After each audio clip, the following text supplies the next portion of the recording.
Segment two, and Jim Bonk joins us. If you don't know who Jim Bonk is, we're going to tell you. And if you're a historian or been around Purdue football for a while, you know who Jim Bonk is. And of course, he was a starting offensive lineman on Purdue's 1967 Big Ten team, left tackle, provided protection for a guy named Mike Phipps, a Hall of Fame level quarterback. And he also played for another Hall of Fame level quarterback. And of course, in Bob Griese in his sophomore and junior years. Yeah. Rose Bowl, you played in that. You won a Big Ten championship, not in the same year, but that's another story. But what an exciting career you had. And now coming back, that's the exciting thing about this weekend, homecoming in West Lafayette. And Jim Bonk has been responsible for keeping Jack's boys together, or certainly as much as anybody.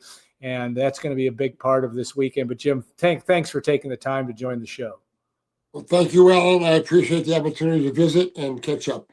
Yeah, you look at that, and I call you old number 74 because you call yourself old number 74. and your journey to Purdue, I always like to hear those stories because Purdue under Jack Mullenkoff and company, of course, Jack, the Hall of Fame level coach at Purdue, had 84 victories in his 14-year tenure. But tell us the story of how you got to Purdue, because it's always interesting. What was the road to West Lafayette for you? Well, the road was somewhat not straightforward because I was being recruited by other schools. I'm from northeast Ohio, Cleveland area, suburban Cleveland, Ohio area, and back in the Mullenkoff, of course, Jack was an Ohio guy himself. He was from Toledo originally, and a few people may not know that Jack actually had a highly successful high school career back in Ohio. He had 2 to 3 state championships in Ohio, and was also instrumental in starting the Ohio Coaches Association. So Jack has a long history there, but we had a pipeline of guys that came out of that area of Ohio, and going backwards plus forward. And so I was looking at Michigan. I went down to Ohio State. Woody wasn't my favorite, but I went to most of the big schools. Northwestern and Michigan were the 2 biggest that I was in competition with Purdue with. And at that time, I really felt comfortable with my visits to Purdue as well as Northwestern, and not so much Michigan. I went out to Syracuse. One of my coaches was a Syracuse guy, and of course, that was just past the Jim Brown era, who was a great player for the Cleveland Browns. So there's always somebody pulling at your strings there. And but in any event, it ended up being Purdue. I had a great choice and a great decision. There was actually 3 of us that particular year in 1964 that came to Purdue from the Cleveland area. Bob Unaska, who was a linebacker for us, and Dennis Serbies, who was also a great defensive halfback, played the same years as I. We all played the same years. All actually had some pretty good careers. Dennis maybe best remembered for catching like the 3rd or 4th play of the game against Ohio State our senior year down in Columbus. About the 4th play of the game, he caught an out pattern and took it in for a pick 6 against the Buckeyes, and that started off I think Jack's one of the greatest victories. We beat Ohio State 41-6 that year. It was 35-0 at the halftime. Jack literally probably could have ran up another 2 or 3 touchdowns, but he and Woody weren't best of friends. But the point was that was an instrumental play of the game. In fact, there was talking to another one of my fellow Ohio guys from back in the day, and that there was like 15 guys on that travel squad alone that were at that game in Ohio State. So it was a meaningful thing. But so that was my road to Purdue. I came from a steel town at that time. I worked in the steel mills in the summertime. That was our job. We were glad to have those jobs. When you get a full scholarship back in the 60s, that was considered like a golden ticket, if you will. I don't mind. It kept your parents from going into debt, and we didn't come from a wealthy background, but that was important. And then if we got summer jobs, Larry Kaminsky, who recruited me, had a long career with the Denver Broncos. He was the fellow who recruited me. He was a year older than 2 years actually older than I was. One summer, he and Dennis Serbius and I all worked together in the steel mills doing construction, and we were glad to have that job back in those days. But anyway, that was the road to Purdue, and it was a good choice. I had a great education. I had a shot at the pros. It was, albeit short, with the 49ers. I had some injuries at Purdue that one of them came out of, I got injured again, let's say, trying the pro game. So I came back to graduate school. Jack encouraged me to come back. He said, if you come back, you got a spot as a graduate assistant. Back in those days, graduate assistants were the guys who coached the freshmen because freshmen were not allowed to play. So it was a different time than it is today, very different. And that saddens me because I think it was a better time in my perspective, but that's just one old soldier talking. But we can talk about that later, maybe, Alan. But we've got to get back to some things that aren't like they are now. No guardrails, no controls, and it's it's a different game. I want to ask, does George Steinbrenner play any role? Because, of course, George was up there in Cleveland and, of course, coached at Purdue in 1955 as a volunteer before going to Northwestern, I believe. And, of course, I know that he was involved, very favorable to Purdue, but did you ever run across him at all? Of course, George Steinbrenner being the great New York Yankees owner, among other things. Well, I actually got to meet George my first year being recruited, 1963. Coach Parker, who was the coach that had Northeast Ohio and most of Ohio, was friends with Steinbrenner because they both were at Northwestern together until Ara Parseghian showed up, and then they changed staff, and Jack and Molenkoff picked up Al Parker and Steinbrenner as a junior coach. He was just out of Williams College at that time, and Parker had been was an Ohio guy, and I think your dad maybe knew Coach Parker too. Oh yeah, I knew Al Parker. In any event, they came to Purdue, and George was there for a couple of years, and then went back to Ohio to get involved with the family business, which was the steamships on the Great Lakes.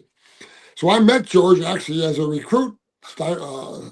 Parker took me up to his office to meet him. He was like Great Lakes Man of the Year in 1963 or 64, and I went to his office and to meet him, and we're sitting in the lobby waiting to meet George, or I call him Mr. Steinbrenner. Surprisingly, he says, "Oh, you just call me George." Yeah. But so we were invited into his office. It was like 4:00 in the afternoon. I had come from high school. In fact, Parker, the coach, said, "Jimmy, bring your sport coat to school." I says, "Why, coach?" He says, "Well, we're going to go see somebody." So that was how that came about.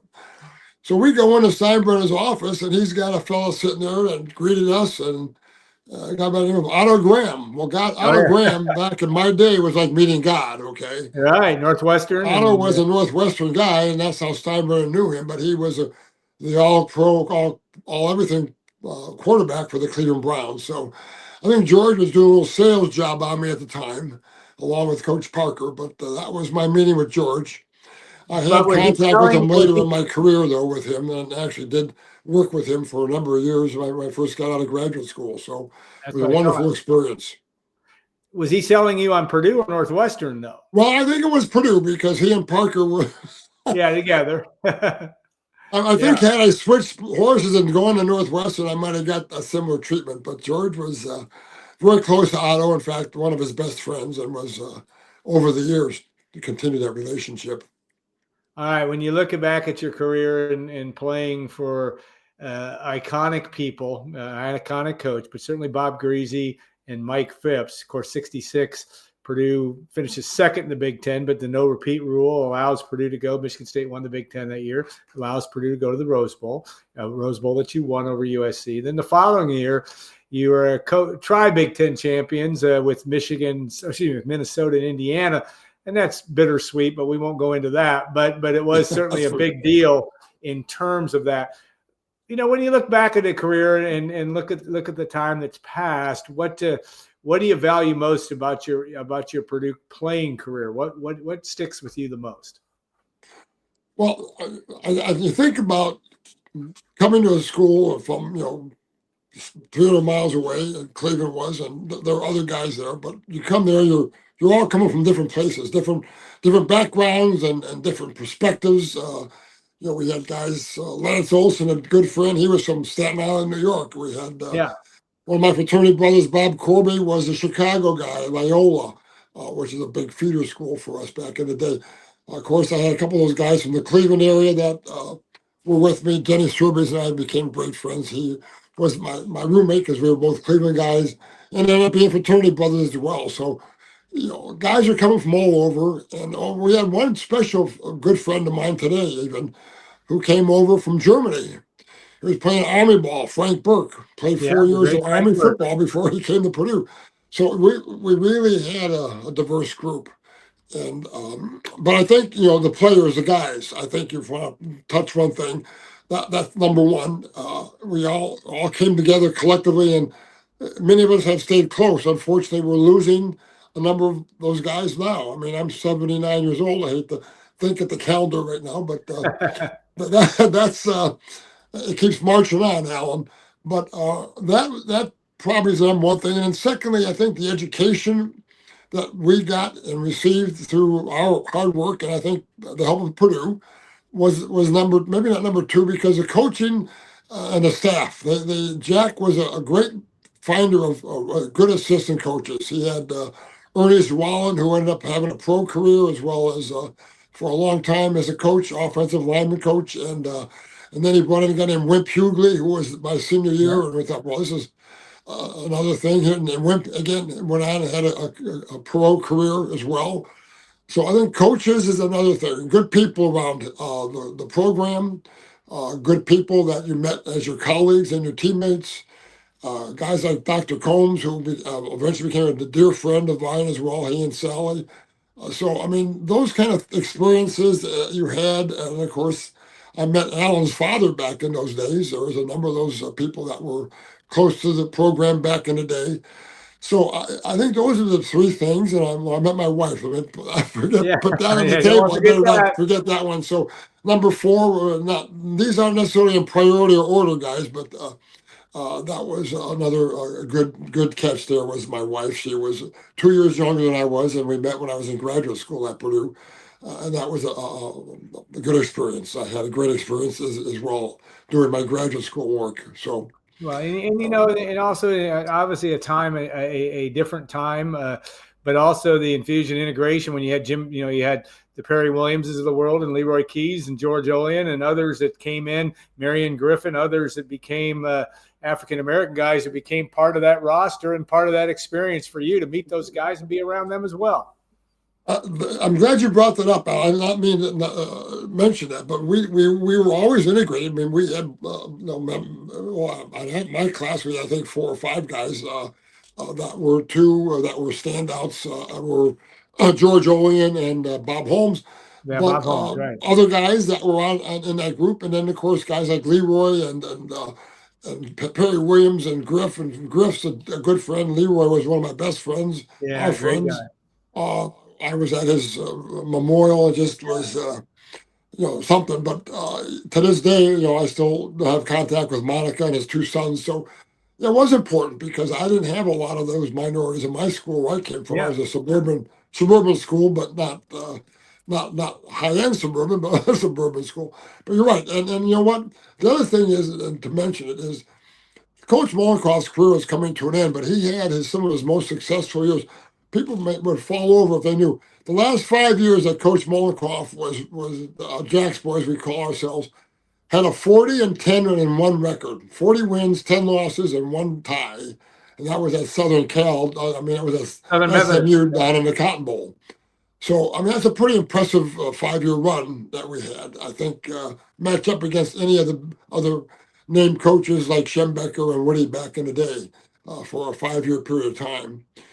So I think that was also important. We had Oh a yeah, very I mean, you have successful time. you think about this. Your team, your senior year was ranked as high as number 2, and then Yeah. that we don't want to bring up a bad memory of the homecoming loss to Oregon That's State, but I mean, you were ranked in the top 10 consistently.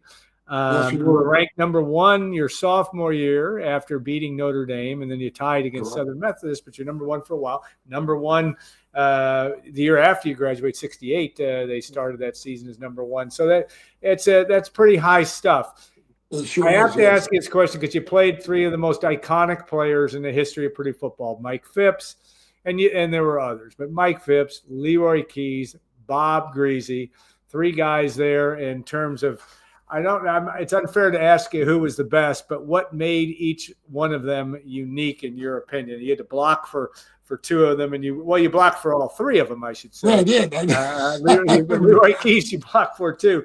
All unique guys, but give me a thumbnail of all three and what made them special outside of their natural talents. Well, I think you're right. Each one had a personality that was different, but their leadership skills were important to our success. I think obviously other leaders, Jimmy Byrne was a great leader on offense, and on defense we had other players that Chuck Kyle, George Katavlis. So there was, but Bob was the quiet leader. He had almost like the CEO of your company, and directed the traffic and so forth. And there was never any yelling in the locker room, or not the locker room, but in the huddle. It was always business like. But Mike was a sophomore when I was a senior. Yeah, we actually a little bit not quite. We actually had like, oh my God, who's our quarterback? Because the one young man who was going to be the quarterback got injured like 2 weeks before we went down to play Texas A&M, who was also ranked top 10 in the country back then. In 1967, and Mike, of course, came in as a sophomore, and he ended up leading us that whole season as a sophomore, and then never looked back. Of course, Mike was also much like Bob. He was a quiet guy, but the seniors, I think, took over where he wasn't involved in terms of leadership in the locker room and so forth. But all strong guys that gave you confidence. I think that's the big thing a leader does. He gives you confidence that we're going to get the job done. And that, whether that's in business, when I took some of my own characteristics forward in the business world, and again, Leroy was the same way. Leroy was not a rah guy by any stretch, but he certainly could lead by his performance. And so between strength of leadership and performance, those kind of things really were important, I think, in each one of the skill sets. And as I said, just all of them were wonderful friends. I still have contact with Mike. Bob is in Florida, of course, and he's in his final retirement years, of course, down there. But as I said, we're a dwindling group where Leroy passed away several years ago now, and we've lost some of our good guys. And then, sadly, without bringing up, but I think some of it has to do with the thing that we saw with the head injuries and so forth. Unfortunately, some of the guys had the result of that problem, and I'm glad that it's being looked at more closely. It's being examined. I think it's just something that's very, very critical to this sport continuing to understand that there were things that need to be dealt with in terms of injury management and so forth. Yeah, the great Jim Byrne suffered from that. He died, Alzheimer's disease. Yeah, himself. And that I think you're right. You've always been a big proponent of that, and something that you're right. Things need to evolve, and we've talked offline a little bit, but I do want to. We got a couple of minutes left. Talk about the challenges today. I mean, obviously, Purdue's not been. It's been in a lot better spots under Coach Barry Odom. And yet Barry is, I think, got a lot of the characteristics of a Jack Mollenkopf and a guy that's, just needs to get it going, and that's he knows that. But the competitive world is a challenging one, and in understanding not only NIL but rev share and being able to make this work. But you and I've talked offline about it has to be competitive at the end of the day. Purdue's got to be able to compete not only financially, but also, when that game's on television, it needs to be interesting. Purdue, Michigan, a week from now needs to be an interesting game at 7:00 at night. How have you digested the new world of it? And you're a thinker you think big thoughts and look at the landscape. How does this work? Well, I mean, I look at where we are and where we need to be, and I'm talking both not only Purdue, but also the game of football and the college level. And it saddens me to see this sort of Wild West environment that's been thrown around as a term. And it really is, because there aren't any real clear guidelines and guardrails. And to think that the people are going to play by these very weak guidelines, I don't think it's happening. We know that coaches are pilfering kids. Let's be ready to put it out there. We know that there's other things going on that maybe aren't particularly of the best behavior, but I'm not pointing fingers at anybody in particular. I'm just saying in general, well, they're dealing with a very unique environment, and it's got to somehow come under some better guidance and auspices of rules and guidelines that make it more even playing field. I mean, the NFL. I was at the NFL Hall of Fame just this past week because I'm visiting a teammate back in Ohio, and 1939, the Philadelphia Eagles represented the fact that they needed to have a draft where the Yeah. weaker team drafted first and the superior teams drafted last. What a unique idea. And the Yeah. reason was because they knew that they couldn't have the one best team constantly getting the best players, that would unbalance the whole program. And of course, financially, I was Joe Namath. I was a freshman, a sophomore. No, I was a freshman, I think. Joe Namath got $400,000. All of a sudden, guess what? The two leagues merge within another year. They realize they can't keep paying those kind of monies. This is back in the early 60s, 63, I think it was. So there's got to be some guardrails. I think it's sensibility's got to come into the process, Alan. A level playing field, or at least a playing field that offers the opportunity to make it more level. Because if you don't, you're going to have the constant winners and unfortunately those who are struggling to win. And again, it's a very challenging problem that they have to deal with. In football, particularly, you've got open draft season. Basically, you have open field to go Free pick agency people up, every year, right? and which to me is hey, we had people that left Purdue back in my day, but guess what? They went someplace else. They sat out a year. They didn't lose that year of eligibility, but they came back and played wherever they went. But it wasn't you were not allowed to transfer. But they make it sound like that was the case. Of course, none of us could get paid. We had summer jobs. That was certain. I mentioned that early on in our conversation, but that was a big thing. We were glad to be working in the steel mills for a construction company back in our day. But the other thing is the money. It's just unbelievable where it's coming from, and there doesn't seem to be any faucet that can be turned off in terms of who can. I guess there's some definition now. Mike Bobinski outlined how it's going to happen with this new fund that they're going to get from the NCAA. But what about the NIL money? What about outside money that's not being controlled or managed?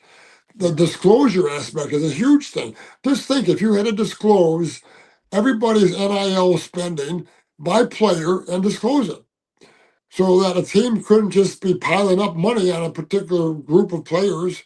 I mean, there's so many things that could be done, but I don't know what the answer is, how it can be done. And that's where I think you need some open discussion. I live here in Virginia. I've been here for 30 years. I live outside of Washington, D.C. And trust me, I'll just say this once. Money is a problem, and it's a problem for this city right now, and it's a problem for this country. So we need to figure out ways that it gets outside of the area of misuse, if you will, Yeah. for certain things. Because right now it's an issue. And again, I think Coach Odom, real quick, I met him at the Molotov last spring. Impressed with him. I think he is a cross between a Joe Tiller and a Jack Molotov. His credentials seem very good. I think what he's doing with the talent he's got him, and he picked up a real tough situation. And I give him credit. He's working hard, and I think he's getting kids in here that want to play. Now, hopefully, he can keep the group together. That's younger, and build on them. But again, you worry about if you get another tight end that's all Big Ten, and next thing you know, he's gone someplace because somebody decides to pay him enough money to take him away. That's the problem we're faced with. I mean, it's very difficult. Yeah, very challenging, and we'll have you on next semester, and we'll come up. We'll have more solutions. I don't want to be a negative voice here, but I mean we've got some work ahead of us.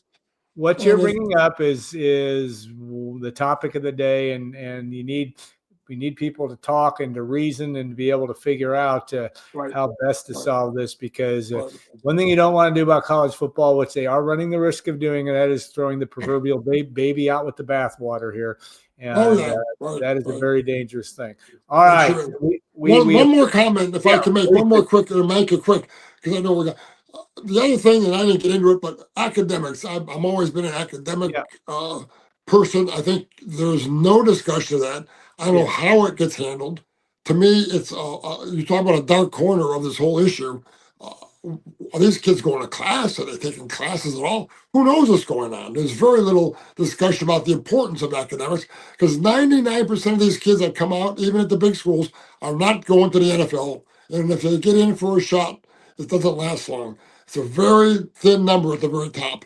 And not that that's anything wrong with it, but that's life. And these kids need education. They need to come out with degrees. And I think that this whole thing has been sort of brushed aside, frankly. But Yeah, that's my and I opinion. think Purdue is trying. You're going to hear from guys this weekend trying to make that work the way it needs to, but it's a challenge, and It is. there are definitely ones that aren't, and that part I think is very much true. Yeah, Safe it is. travels, and we'll look Thank forward you, to Alan. I greatly seeing. appreciate it. I hope I didn't come across like a preacher. No, you were great, and But I we think my experience at Purdue was one that I just truly treasure, and I just never give up appreciating what I gained from that experience.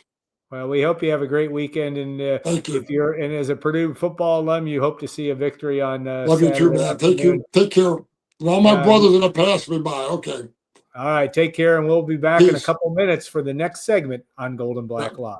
Bye.